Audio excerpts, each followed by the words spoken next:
Halo buat semua pengendali air dimanapun kalian berada. Kali ini aku nggak bakal ngebahas detail masalah step by step membangun tank seperti video yang awal tadi ya. Kali ini kita lebih fokus membahas ke jenis tanaman yang bisa bertahan dengan rendah cahaya dan tanpa kita injeksi CO2. Kalau kalian pengen tahu cara step by step yang tema-tema yang seperti ini, kalian bisa cek video yang sebelumnya. Kurang lebih step by stepnya sama. Nah sekarang di video terlihat ada hardscape yang sudah selesai kita rakit, terus kita tinggal masukkan. Untuk poinnya sendiri kalian bisa rakit di luar tank dengan patokan ukuran yang sudah kalian sediakan. Basicnya akar pun juga harus kalian cari yang bentuknya sesuai dengan kriteria layout yang bakalan kalian bangun. Ketika sudah dapat bentuk kayunya, kalian tinggal rakit aja, tinggal kalian lem ke batu, tinggal kalian sesuaikan detailingnya, jangan lupa. Dan untuk jenis tanaman sendiri di sini aku cuman menggunakan tanaman fern ya, sama epiphyte jenis anubias. Kelebihan dari tanaman-tanaman jenis fern, epiphyte atau anubias bucepalandra, terus roset kayak cryptocorin dan lain-lain, dia bisa bertahan di cahaya yang rendah dan rendah kadar CO2 juga.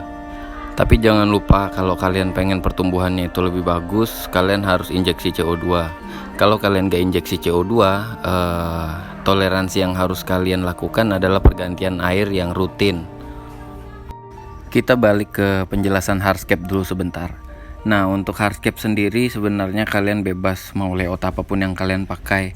Yang jadi masalah itu maintenance-nya sendiri. Kalau kalian pengen yang simple, yang minim perawatan, kalian bisa pakai hardscape yang simple aja. Terus tanamannya mungkin menggunakan jenis fern kayak jenis microsorghum java fern atau kadaka ya, ataupun yang jenis lainnya. Itu tanpa perlu halus kalian suplai pupuk cair ataupun nutrisi tambahan, dia mengharapkan nutrisi dari air pun dia sudah bisa tumbuh. Untuk jenis fern sendiri ataupun kadaka itu kalian bisa selipkan di celah yang bisa untuk menyelipkan tanaman. Selebihnya kalau kalian pengen itu nggak lepas-lepas, kalian bisa lem. Nah untuk ngelemnya sendiri yang harus kalian lem itu di bagian akar ya, jangan di bagian rhizome ataupun batangnya, karena beresiko dia bakalan mati. Untuk meminimalisir perawatan biar nggak terlalu ribet, kalau kalian pakai jenis tanaman yang seperti ini, aku sarankan nggak perlu pakai substrat yang tebal, cukup pakai silika ataupun pasir kosmetik lainnya ya. Jadi ketika kalian sifon kotoran ikan pun dia nggak masalah. Nah untuk substrat sendiri, untuk jenis tank-tank yang layoutnya kayak gini, kalian nggak perlu pakai rumah bakteri di dalam substrat. Kalian cukup andalkan rumah bakteri yang ada di filter, karena substrat yang kita pakai itu tipis, jadi nggak terlalu banyak kelola amoniak yang dilakukan. Cuman ya rumah bakteri di dalam media filter tadi harus bisa dominan atau banyak yang dipakai, jadi bisa menampung amoniak ataupun kotoran yang dihasilkan dari tank tersebut. Yang harus kalian tanamkan ketika mau terjun ke dunia hobi ini, pergantian air rutin itu kebutuhannya wajib, minimal 1 minggu sekali, itu yang aku rekomendasikan. Selebihnya tergantung kalian. Nah seperti tank yang ada di video kemarin, niatnya nggak dipakein substrat, tapi ketika nggak dipakein substrat malah kurang kelihatan bagus ya, karena pengen maintenance-nya lebih simple tapi ngalahin looks, jadi akhirnya nanti bakal kita pakein substrat. Nah kita lanjut ke jenis tanaman yang pernah aku pakai dan kategorinya itu sangat mudah. Yang pertama ada Bacopa monnieri, yang kedua ada Hygrophila polyspermarosa nervic ataupun sunset bebas, terus ada Hygrophila deformis. Ini jenis-jenis tanaman yang gampang banget buat tumbuh. Ceratopteris atau water sprite, terus ada Hygrophila compacta, ini gampang juga, gampang banget malah. Terus ada Bacopa caroliana, ini tanaman yang kalau kalian kasih lampu low dia bakalan hidup, tapi warna nggak bakalan maksimal. 6 ada Hydrocotyl tripartita. Terus untuk tanaman karpet sendiri kalian bisa pakai Helantium tenellum atau Echinodorus tenellus ya formalnya. Ini gampang banget buat ngarpet karena dia jenis tanaman roset. Terus ada Hairgrass Japan. Nah, syarat Hairgrass Japan sendiri bibitnya itu harus bersih dan segar. Kalau kalian tanam dalam keadaan sakit, dia bakalan terkena masalah yang banyak. Terus di sini ada video yang dulu sudah pernah aku posting. Ini semua jenis tanaman yang aku pakai, tanaman-tanaman yang gampang banget buat tumbuh. Karpetan yang pertama aku pakai itu ada Tenellus. Terus di situ ada Echinodorus amazonicus. Terus ada Cryptocorin, ada Bucepalandra, terus juga ada Mayaka fluviatilis, ada Bacopa monieri juga yang kupakai, Bacopa caroliana juga ada. Ini tanaman-tanaman yang pernah aku pakai dan tumbuh masih tetap bisa dibilang bagus tumbuhnya walaupun tanpa CO2 dan cahaya yang sangat rendah. Sedikit intermezzo untuk tank low tech ya. Jangan kalian pikir ketika menggunakan tank dengan rendah cahaya dan tanpa CO2 kalian bisa menghidupkan cahayanya tersebut durasinya lebih lama dari yang direkomendasikan. Misalnya 12 jam ke atas, apalagi 24 jam ke atas. Kalau kalian masih tetap kekeh mau menghidupkan lampu dengan durasi yang begitu lama, kalian bakal menghadapi banyak masalah seperti alga, GSA, dan lain-lain. Jadi waktu yang direkomendasikan untuk aquascape itu sendiri sudah pasti yang paling bagus itu di angka 6 jam sampai 8 jam. Satu lagi, jangan lupa konsistensi lampu. Ketika kalian hidupkan lampu hari ini jam sekian, mulai jam sekian, mati jam sekian, besok juga harus sama. Itu yang harus kalian ingat. Walaupun kalian pakainya jenis-jenis tanaman low, kalau untuk maintenance sendiri juga kalian harus lakukan rutin ya.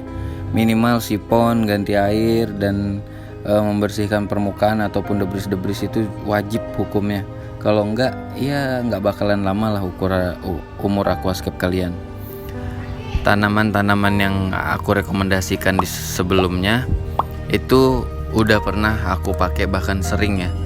Dan itu bermacam-macam klien yang pernah aku setup tanknya yang memakai. Jadi perawatannya juga nggak mungkin seintens yang aku lakukan di tank pribadiku ya ataupun di galeri. Masalah pasti ada yang muncul, entah itu dari alga.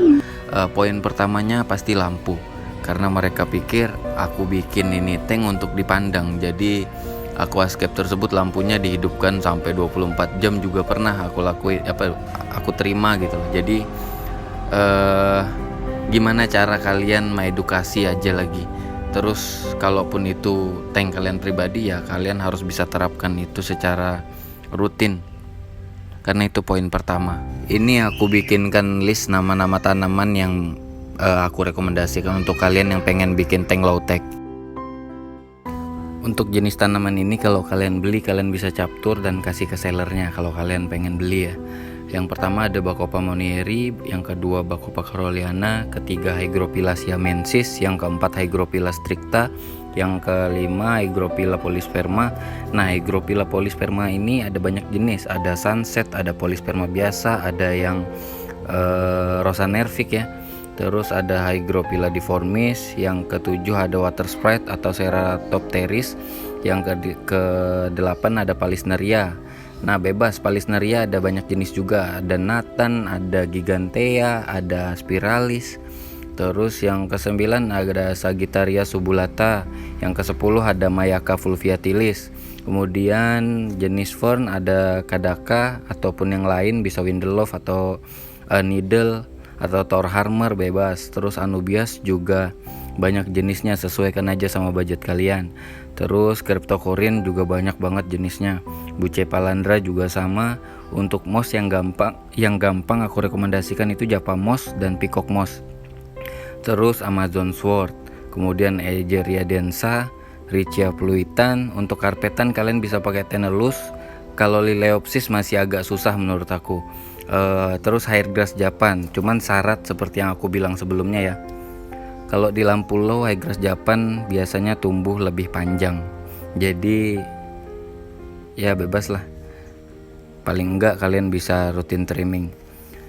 Selebihnya untuk tumbuh tanam sendiri itu tergantung perawatan kalian dan sumber air. Kalau memang sumber airnya yang jelek banget, mungkin beberapa jenis tanaman itu bisa bertahan. Setidaknya kalian coba dulu lah. Pasti ada yang bertahan kok kalau menurut aku. karena tanaman yang kurekomendasikan ini sudah pernah aku pakai semua. Mungkin cukup sekian dulu video kali ini. Jangan pernah lelah buat maintenance, rawat airmu biar airmu yang merawat tanamanmu. See you on the next video.